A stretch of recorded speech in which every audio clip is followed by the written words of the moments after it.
Nous avons été récemment à Nairobi, ça fait 2 semaines, pour partager avec les 54 États de l'Union africaine sur le niveau de mise en œuvre donc, des ODD. Et vraiment, le Sénégal était très bien placé par rapport aux 54 pays.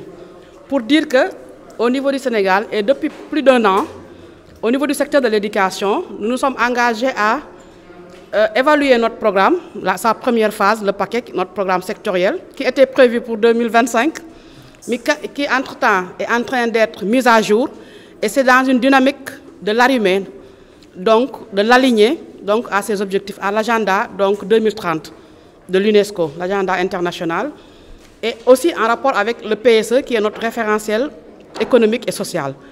Pour dire que globalement, nous pouvons dire que le Sénégal est dans la bonne voie, en termes de prise en compte donc, de tous ces objectifs à travers les différentes cibles donc, pour le secteur de l'éducation. Les principaux objectifs donc, déclinés dans les ODD, c'est d'abord l'accès à une éducation primaire de qualité, inclusive.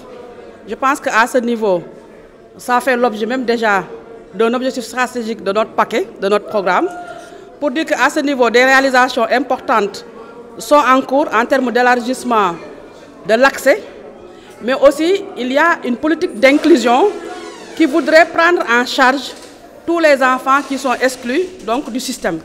Et c'est dans ce cadre que nous avons réalisé, ça fait moins d'1 an, une étude globale au niveau donc, de notre système pour voir tous ces enfants qui sont hors système et de développer des stratégies pour l'enrôlement.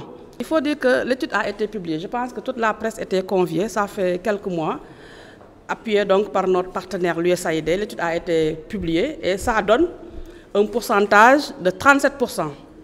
Mais il faut analyser ces 37%.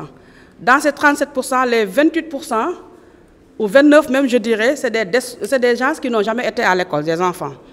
Et ce sont les 8% qui sont des déscolarisés. C'est-à-dire que des enfants qui ont été à l'école, mais qui sont sortis des bancs de l'école.